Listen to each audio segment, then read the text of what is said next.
Okay, hi everyone. This is going to be the second lecture for chapter 25. Right, we last time looked at the gift tax. Right now we're picking it up in examining the estate tax, right? Whenever you pass away, when you die, right? We said they are linked. There is a combination. They look on your estate tax at basically your lifetime gifts, and then they compare and add that with your gifts effectively at death, right? Any testamentary transfers. And that will be used to calculate any gift tax you owe, right? We have this giant applicable credit, like roughly $5 million, that for most people is going to wipe this out to zero. Okay, so the estate tax, right? We're looking at essentially what people own at death, right? And the person who passes away, right? That's in legal terminology known as the decedent. What we do here, right, when they pass away, assuming they have a filing requirement, is they're going to have to file that federal estate tax form, which is the 706. Right, so if we were looking at kind of a simplified version of it, right, you're going to start with your gross estate, right? A lot of what we'll talk about is what goes into the gross estate. You then back out deductions, right? So certain like expenses, debts, right? We have to administer the estate. You have to hire an attorney. Any losses, right? Deductions for anything you give to like your husband or wife, and then anything you give to charity, right? That gets you your taxable estate. You add to that essentially any lifetime gifts, right? Here's how it's like unified, right? We look at what you gave at your death plus your lifetime, right? That will give us our total taxable transfers, multiply it times the tax rate. That gives us our tentative tax liability. We'll back out any taxable liability on that from prior year gifts. We'll back out the applicable credit, which will give us our estate tax liability here, right? And one thing we'll talk about with regard to the applicable credit is if you pass away, right, and you don't use any of this, or you only use part of it, you can transfer it to your surviving like husband or wife in that case. So that's kind of a general simplified one. Here is, the actual form, and here's a little bit more complex, right? So we're going to look at this like a little bit more complex one, and we will start with the gross estate. Right, but before we even talk about the gross estate, right, because that is on the tax return, let's talk a little bit about the probate estate, right? So this is like, in the court of law, right? If you pass away, right, and you have, all of your possessions, everything you own, that has to go through probate, namely like a legal process, right, where a judge kind of effectuates your will, so on and so forth. And in probate, right, they essentially are going to say, hey, what is your probate estate for purposes of this in the courtroom in there? Your probate estate is different from your gross estate. In other words, your gross estate, right, which you're going to see on your tax return, is broader than your probate estate. Essentially, your gross estate is going to include the fair market value of what you own, plus the value of any certain automatic property transfers that happen at death. In other words, a lot of these guys right here, these automatic transfers, they are not in the probate estate. And the reason for that is they're automatic. We don't need to take them, and have them kind of adjudicated and dished out through probate because they happen automatically. Okay, so let's look here at 2512. Right? Hey, here's everything the person owns at death, right? There we go. That will be part of their gross estate, right? Everything they own at their death. First kind of line item there on the tax return. Few things we got to talk about, right? Because it's easy to think, okay, I own A, B, C, D. Some of these things are tricky, right? If we're talking about ownership interest in property, right, we're going to have to look at essentially what type of tenancy or property interest this is. right? So as it has here, right, certain automatic transfers at death are going to be part of the gross estate, but they are not part of the probate estate, right? So in other words, this joint tenant with the right of survivorship is not part of the probate estate. However, it is going to be part of the gross estate, right? Both of these are part of the gross estate, but that one isn't. What does this mean? Right, a joint tenant with a right of survivorship is essentially an ownership interest between two owners here, each of which own 50%. And it can be married. Traditionally, it is like something like husband and wife, but it can also be unmarried. Right, what happens here is when husband passes away, right, his ownership automatically goes over to wife, right? We don't have to take this to the probate court. It's not part of the probate estate. However, right, if this house, right, at the date of his death is worth 100 grand, right, well, then he's going to have to include 50 grand in his gross estate for the husband, right? Tenants in common, right, we'll kind of, look at this as we go forward. They don't have this automatic kind of transfer, right? If you have a tenant in common, right, husband and wife, right, if that's their relationship, and the house is worth, I don't know, 100 grand, right? First off, they don't have to be 50-50 owners. It can be just proportionate interest, right? So maybe he owns 25% and she owns 75%. When he passes away, right, it does not automatically go over to wife. You got to take that to the probate court to deal with that and kind of dish it out. Likewise, right, his 25 grand, right, that's going to be part of his gross estate on there with it. So if we look at 2513, right, we have property 1, which is a joint tenant with right of survivorship. Right, if husband passes away, that's going to be part of his gross estate, and it's, his interest is automatically going to go to wife. If we have property 2, right, and they're tenants in common, if husband passes away, right, it's going to be part of his gross estate, right, the valuation there on it, his percentage of it. We'll talk more about that in a few slides coming up.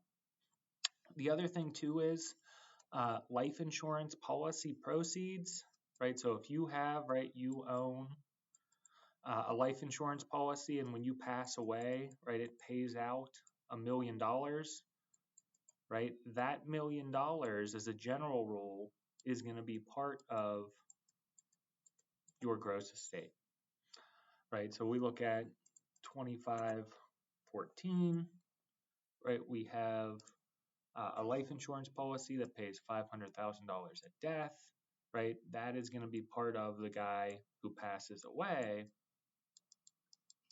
right? His gross estate. If he transfers that policy to somebody else before his death, assuming he meets certain timing rules, it will not be part of the gross estate.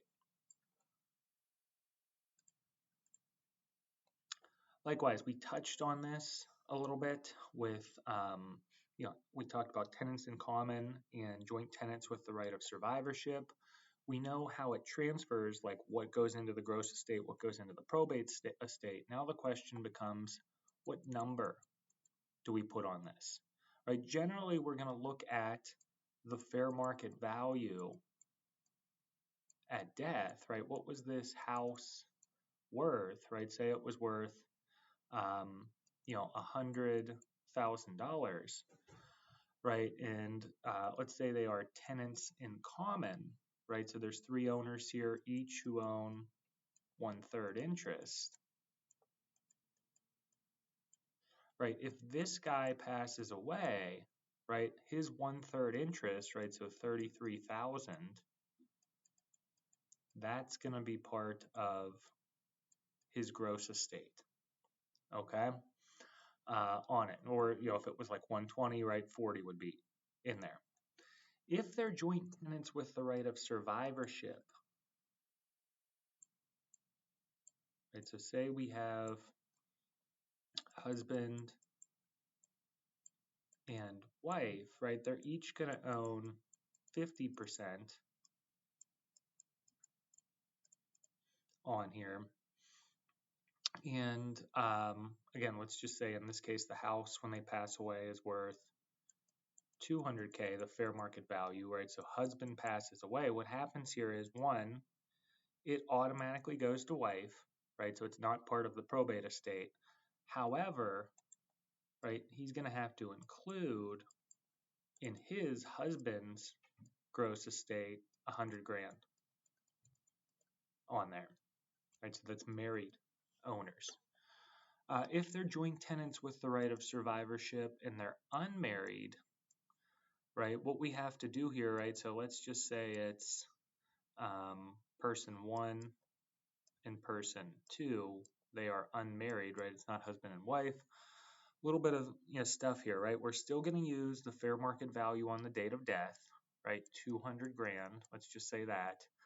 But what we then have to reference, because they're unmarried, we're going to have to look at what they originally contributed towards purchasing this, right? So let's say, 5 years ago, 10 years ago, they bought this piece of land for 100 grand, right? And let's say that person one paid 75,000 and person two paid 25,000, right? So if you think about that,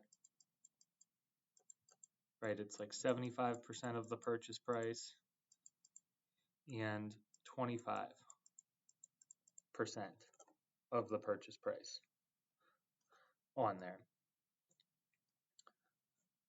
What we then do is, right, we take this, we compare what we paid, right, the proportion of what we paid times the ownership interest there, right? So it's person one, right, they're going to take, they pass away. What happens here is, yes, it will automatically go to, the other person.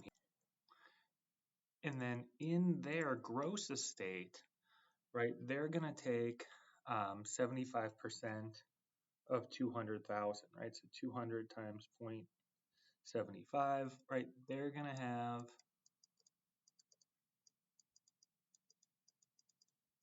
150 in their gross estate. So let's look at 2515. Right, so this is just kind of showing those three scenarios here. Right, we have joint tenants with right of survivorship. They're unmarried. Right, we have to look at, right, so it's like that scenario with 1 and 2, right, where this guy passes away. We have to reference the original purchase price. Right, so person 1 paid 150 out of 200 grand, 75,000. If that house is worth 400,000 when they die, right, we just do the math. Hey, this is what goes in person's one gross estate.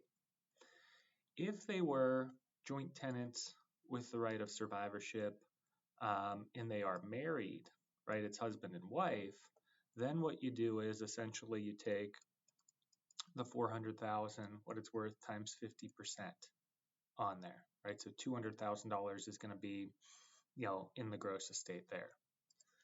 If they are tenants in common, right, you look to their respective ownership percentages, right? So taxpayer one, he's the one who passes away. At death, that house is worth 500,000. He owns 25%. Accordingly, $1.25 is in his gross estate. Couple other things to be aware of here, because we're talking about like what goes into the gross estate. Generally, it's what you own. We said there's a little bit of variation there for property interest depending on the ownership type. The other thing here to be aware of is with regard to life insurance policies, right? We said yes, if you pass away, right, they're going to be part of your gross estate. However, one way you can get around that, right, is if you, before you die, transfer it to somebody else, right? So if you transfer it, right, then it is not part of your gross estate. However, right, the IRS sees this because, like, think about it, you're savvy, like, look, I'm pushing the limit on this applicable credit. I don't want to actually have to pay tax when I pass away. I have this $1 million life insurance policy. So right before I die, right, I'm going to transfer it to my kid in his name, and then it won't be part of my gross estate, right? A deathbed transfer. So the IRS sees this, right? They see this kind of like you figuring out the loophole here. So what they do is they say, when you die, right, they go back 3 years, right? It's a look back window. And they say, if within that 3 year period you did this, right, you transferred it to somebody else, right, then, right, we're going to put it into, and it goes back into your gross estate, right? So you can't kind of game the system here on it. The other thing to be aware of is when you made this transfer right here, if you paid gift tax, right, maybe you were already over the applicable credit and you paid some gift tax on it, that also, right, if there was any gift tax paid on it, that also goes into your gross estate. So let's look here on this, right? There's a example here. It looks like taxpayer one owned a life insurance policy that he transferred to his son 1 year before death, right? So he dies, they go back 3 years. Oh, 1 year before he died, he transferred a life insurance policy that ended up paying $3 million out, right, from the life insurance policy. On this transfer, he must have already eaten up all of his applicable credit. He paid $40K in gift tax. What we now do is, right, we'll just say father and son, right, because it happened in this look back window, right, his gross estate is going to include the $3 million from the life insurance policy proceeds plus the $40K tax that he paid. If we compare this with, right, just like husband passes away or father passes away and 10 years ago he transferred the life insurance policy proceeds to somebody else, then it wouldn't be in his gross estate here, but here, because it's in the look back window, right, the 3 year look back window, we have this kind of mechanism for it. Okay, so we talked about what goes in the gross estate, right? So we have, oh, okay, here it is, A, B, C, D, E, F. We list out all the stuff you own. The next question becomes, what number do we value at? Well, the general rule is going to be the fair market value on the date of death, right? So say that we are going through your stuff and, hey, you own some Apple stock, right? If you were to pass away right here, right, and that Apple stock was worth, let's just say, $1 million, the general rule is, right, we're going to put $1 million in your gross estate. However, right, there's something called the alternative valuation date, which says we can change this potentially, right? And what this says is, yes, you look at the fair market value on the date of the death, but then you go out 6 months, right, 6 months, and you see what it's worth then, right? Maybe it's worth 800 grand. That's kind of step one there. Step two is, when did you actually push this stock out, right? This Apple stock to maybe your kid or whoever gets it, right? You got to map that out. Say, you die here and then 2 months later, the kid got it on there, right? And when the kid got it, it was worth 900 grand. So if you were to elect the alternative valuation date, right, you basically say, look, I'm not going to use the fair market value. Instead, I compare the date it was distributed, 900,000, and 6 months later, the AVD, right, and I pick the earlier of the two, right, chronologically what happened. Well, this X, right, happened beforehand, right, so we're going to value that Apple stock at 900 grand. If we change the facts, right, you pass away and it's worth 1 million, right? We go out 6 months for our alternative valuation day, it's worth 800, but we only distribute it, 10 months later, right? And it's worth 900 then, right? Date it was actually distributed. In this case, right, the earlier of the two would be the 800, right? So general rule, fair market value, but we do have this alternative valuation date where we basically map out 6 months, map out when it was actually distributed, pick the earlier of those two, and that can be how we value it on there. So let me kind of pull this down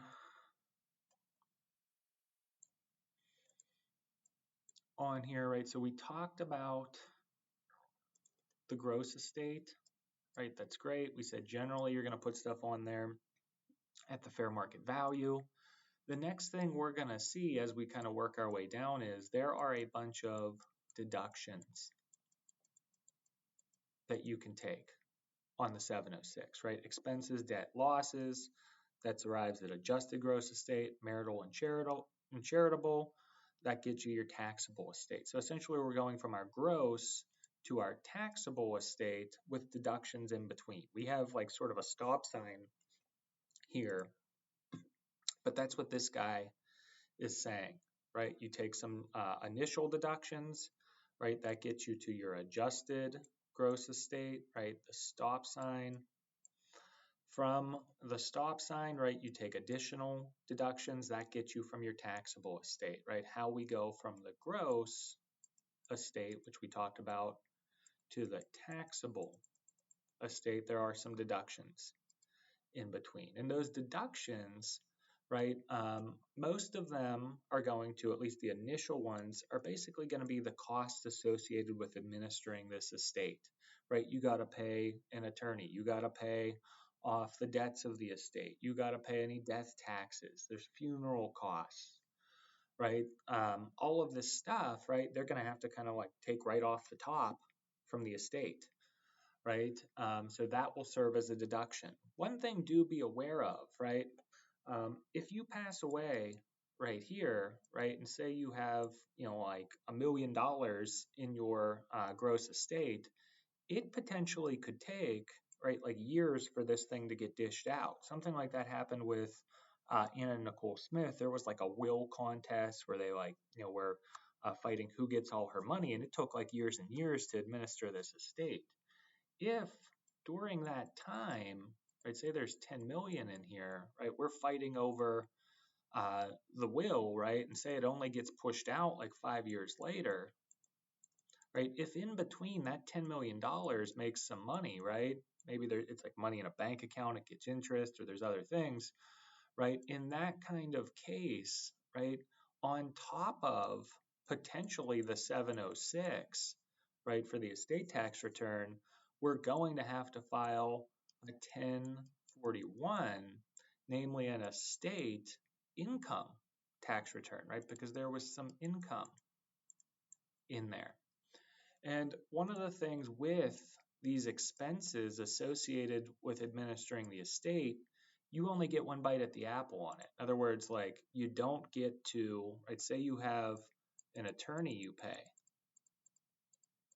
right, to administer the will, or an attorney to deal with this stuff, right? You don't get to deduct that on the 706 and the 1041. In other words, if you take it on here, you're not allowed to take it over there, and vice versa.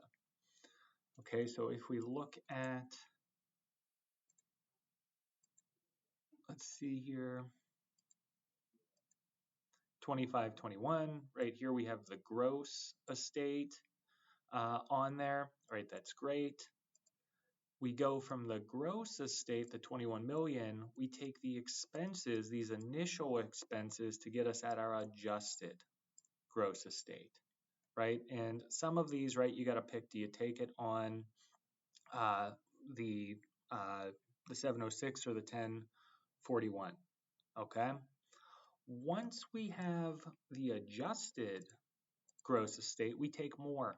deductions, right? So we're kind of working our way down here, right? We talked about these expenses, right? Now we're going to talk about other deductions, right? So these are going to include things like the marital deduction, right? You get an unlimited deduction for bequests to like your surviving husband or spouse.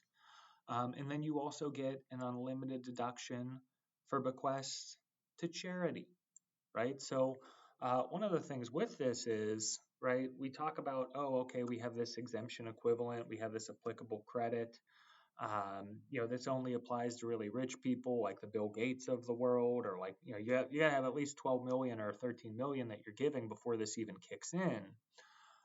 We'll say that you are, right, like Bill Gates or Warren Buffett, right? They have all of these sort of foundations they are giving their money to. In other words, what they're saying is, look, I have all this money. If I give it from me to my son, I'm going to have to pay 40% federal estate tax on that. So like, I'm only really giving 60% of it to my son. I don't like this idea that I got to pay all this estate tax. So conveniently, what I'll do is I'll create the Bill and Melinda Gates Foundation, right? So I can not give it to the government. I'll give all my money to this qualified charity, and essentially, right, it will let me rule beyond the grave, right? So whenever you see all of these, billionaires who are being like philanthropic, like I'm donating, I'm pledging. They're not doing that because they're do-gooders and they like love and want to contribute to the world. They're doing it because, hey, I get a deduction on this, and I'd rather have the foundation that I set up use my money instead of giving it to the federal government, 40% of it. Okay. So we talked about these guys, right? So kind of the expenses, the marital, charitable deduction, right? That's great. We're just working our way down.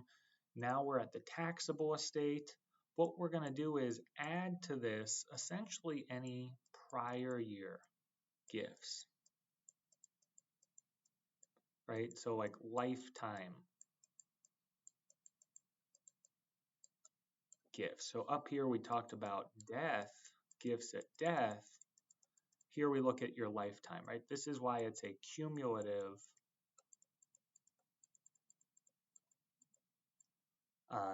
analysis, right? They're linked, the gift tax return and the 706 here, the estate tax return. Once we get that, right, that will get us our cumulative lifetime gifts. We back out, we multiply that times the tax rate, right? That gets us our tax on it. We back out any gift taxes payable on adjusted taxable gifts. So those prior taxable gifts, right? Any gift taxes payable on that, we get a subtraction for. That gets us our tentative tax. And then we back out the applicable credit on there, right? This giant applicable credit. Again, this guy right here is why nobody has an estate tax liability, right? Because it's like, $5 million credit on there. Unless you're giving like over $12 million in gifts, this doesn't even trigger. Right, so that is what these slides right here are saying, like first, second, third, adjusted taxable gifts. That's really just saying like lifetime gifts. With it, you can read this thing about life insurance transferred within 3 years of death. We talked about that, before, how when it, is part of your gross estate and when it's not part of your gross estate, you got to look at that 3-year window on there.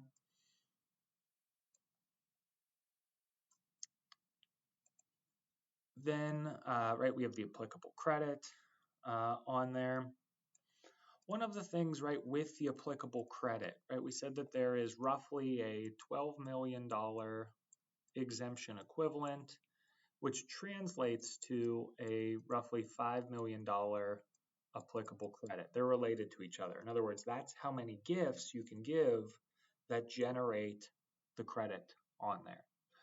So say that we have husband and wife, right? And husband were to pass away and he doesn't use any of his exemption equivalent, right? So he had 12 million there that he didn't use any of, right? So I'm going to put 12 for husband. right, they can have this deceased spousal unused exclusion, right, this DSUE. It can hop over to wife over here, right? So she will have 12 million from husband and then her own 12 million, right? So she'll essentially have 24 million on there. That's the idea with this deceased spousal unused exclusion. To the extent the husband didn't use it, they can transfer it over there.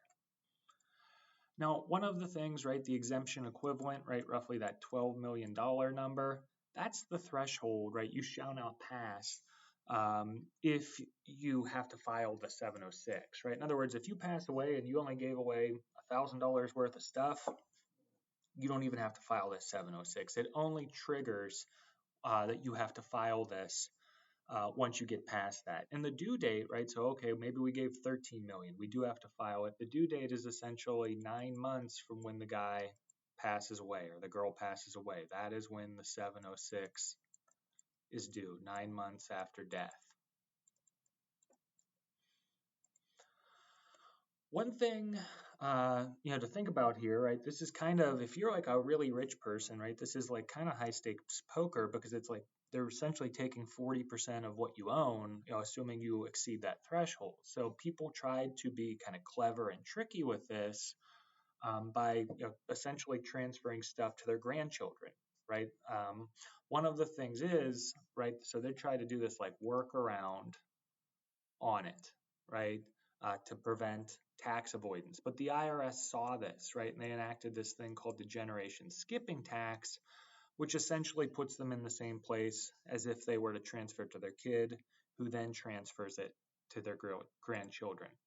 Right, so let's kind of illustrate this with a simple example, right? Say that you're like Bill Gates or something, right? You're like, look, I know, right, that if I give this, right, I have so much money, right? If I give it from me to my son, right, that's going to be, tax one on here, right? I'm going to have to pay 40%. And then when my son passes away and he gives it to grandson, right, there's my fortune. By the time it gets to my grandson, it'll have been taxed twice. There's nothing there for him. So how I can kind of get around that, right, if I'm being sneaky, is I'm just going to give it directly to my grandson, right? So I can at least save on one of these taxes.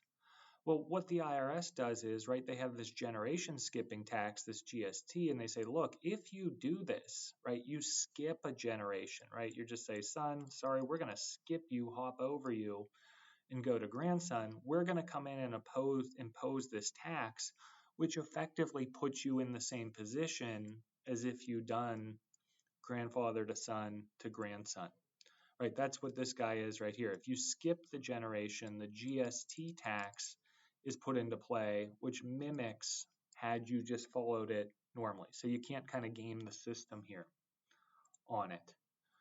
The last few things, right, they talk a little bit about income tax considerations and then kind of some planning strategies. So a few terms here we got to be aware of, right? So a fiduciary is essentially someone who takes possession of property for the benefit of another. A lot of legal definitions for that, right? An estate is a legal entity that comes into existence upon a person's death and has the purpose of transferring the decedent's property. And then a trust is a legal entity whose purpose is to hold and administer the corpus for the beneficiaries. This can be created, you can create a trust while you're alive or at death with it. So typically where you see trusts, right, say that, you have like father, right, and he's like, look, I have a son who's like really irresponsible. I don't trust him. I don't want to give him any of my money when I pass away. So what I'm going to do is, right, I'm going to put my money into a trust. And whenever I pass away, right, it will periodically pay out to him, I don't know, $1,000 a week, $100 a week, whatever the terms and conditions of the trusts are. In other words, I don't want to just give him $1 million up front because he's going to blow it, and just, get rid of it all the way. This is kind of like if I put it into a trust, at least it'll mitigate some of that. It's like a control mechanism almost. And when you have money in a trust, right, it can generate income, right? If you put $1 million in this trust, it may earn interest, it may earn dividends, all of these types of things, right? And we talked a little bit about it from an estate tax return, income tax return 1041, but that 1041 is also for trust income taxes, right? And essentially here, the idea with a trust income tax return is they're going to be taxed on their undistributed income from the estate and corpus, right? So one thing here, right, this is just showing, right, what's kind of the high level with this. You pass away, right, Anna Nicole Smith, they take forever to actually administer that estate, right? If the estate generates income, right, they're going to have an income tax obligation, 1041, a return they got to file. Hey, we put money into a trust, right, for this, kind of person to manage. If it generates income, right, we're going to have to file Form 1041. Right, so a couple things here, right? The trust documents and state law determine how the income and expenses to be allocated, right? Because there are expenses with administrating a trust. You got to pay the trustee and stuff. And essentially here, the trust income is going to belong to the income beneficiaries, where the trust corpus is going to belong to the remainder man. However you set this up, right? So, you can have different things here, right? So the setup here, right? Who are the parties in a trust, right? The grantor, right? This is essentially like father, right? This is the person who's like, I want to create the trust. The trustee, right? This is essentially like the lawyer who's going to administer the trust and make sure everything is like safe, and it's allocated and accounted for appropriately. The beneficiaries, right? This is kind of like son, right? There's two types of beneficiaries, right? One is an income beneficiary. They just get the income from the trust, right? So say that we put a rental property into that trust. If you're an income beneficiary, you would get and be entitled to the rental income. In distinction, another type of beneficiary is a remainder beneficiary, right? This would say, assuming there were like the right terms and conditions, right? Whenever we were to terminate this interest, or it was terminable, like 2x for life, then y, right? Whenever that, to y, right? They would be the person who actually gets the corpus, or the underlying body or item that's generating the income on there. And essentially with a trust, right, there's deductions you can take on it, right? There can be income. The flow of this is, right, on the actual 1041, the undistributed income is taxed to the trust, right? But when they do push out the income, how it works is, right, they're going to push out the income, and then the beneficiaries, right, like son, he will get a K1 that shows, oh, okay, here is the interest income from you, right? Here's your K1, and then they're going to claim it on their 1040. So we kind of have, right, say that there was $1 million in income in the trust, 600 of which we distributed, and 400 of which we kept in the trust, right? The 600, that's going to be pushed out on a K1, which ultimately is going to be on the beneficiary's 1040. The 400, right, we're going to have to report and pay tax on the 1041, on the actual like trust document itself.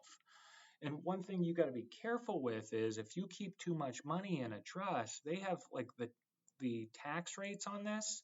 These are pretty compressed, right? What I mean by that is, it doesn't take too much money in there before you start getting in high income tax brackets. It's like a lot like smaller kind of buckets there before you hit the next bucket. Finally here, right, let's talk a little bit about tax planning strategy, right? So say that you, have exceeded, or you are near the applicable credit, right? You're like, I have to worry about this. I am, Warren Buffett. I am Bill Gates, right? How can I still transfer? How can I what are some like strategies or rules, policies, procedures that can help mitigate how much tax I'm going to pay at death, right? Well, one we talked about is just, hey, create your own charity and then give everything to the charity.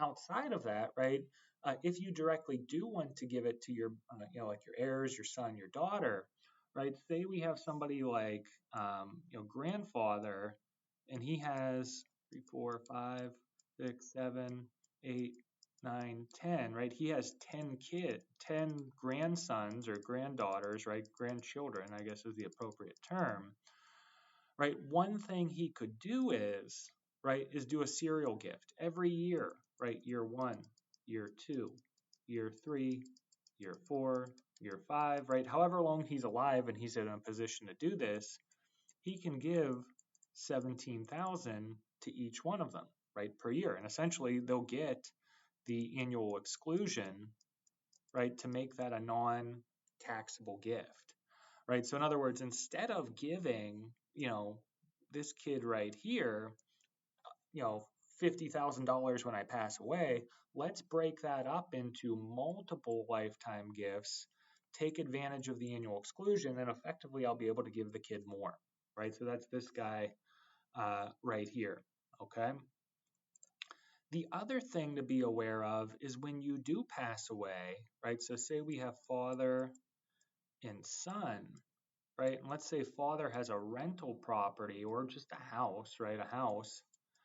Um, One of the things here is, right, we have to consider, is it better to give the house, right, to son while I'm alive, right, as a gift, or should I give it at death to them, right? Well, there's like personal considerations, like I got to live in the house. I don't want to be in an old folks home. But from just like a pure financial setup, right, we have to think about what are the tax consequences of this. Say that son wants nothing to do with this house, right? Like as soon as you give this son or this house to son, he's going to like sell it immediately,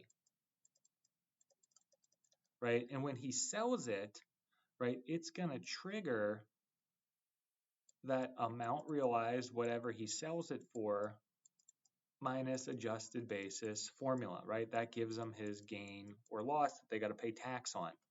The question becomes, right, what is son's adjusted basis in this, right? Well, we kind of have two rules here, right? If father, right, was to give that gift during his life, right? Like, here, son, I'm going to give it to you during my life, then the donee son is going to take a carryover basis, right? So say that this house is worth 1 million, right? That's the amount realized what son can sell it for, right? If it's a gift, right? Say father's basis in this house is he bought it, like 30 years ago when houses, he paid 200 and now it's worth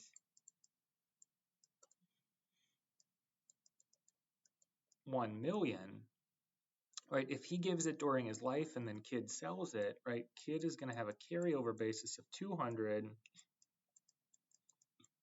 That's $800,000 of income to son, right? Do you want to put this, right? Should I give it to son right now when I'm alive? Ultimately, if he sells it, he's going to have to pay 800,000. What is probably better, right, is if we bequest it at death, right? In other words, whenever we pass away, right, if we give it at death, then son is going to take a step up basis. In other words, he's going to go from 200 up to 1 million, the fair market value basis. So here, if it's at death, right, son, if he immediately sells it, 1 million amount realized, but his adjusted basis here, right, is also going to be 1 million, right, because it's fair market value at the date of death, right? So he'll have $0 gain on this for it. So you can kind of see there's different scenarios where that makes sense. As a general rule, right, you'd probably be better giving things at death because of this stepped up basis on there. And one of the things, right, they always talk about, like, how can we get more revenue for certain things, right? So for like Social Security, the answer is like, well, let's just like get rid of the the cap on it of like 150, like 160, $170,000. Let's just make that on all your income. That's how we can fix the Social Security system, right? Another kind of thing that they say to like fix, raise more revenue is like, let's not make this like giant $5 million credit, right? Let's make it smaller So people actually do have to pay estate tax. That's another thing. And these are all, just give you like the lay of the land. These are Democrat arguments, right? These aren't Republicans are saying this.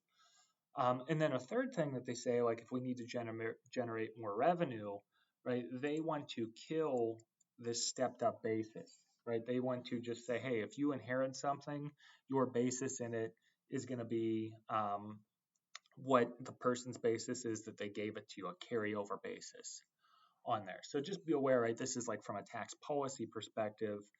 Democrats do kind of want to kill this because you can see, right? Would you look? This is going to report $800,000 of income versus zero, right? We want, if we're Democrats, right, we want more of that money in the tax base there. So I'm not saying this is right or wrong. I'm just trying to objectively tell you like arguments, strategies, some kind of like philosophy with this. So with that, I'm going to end the lecture here.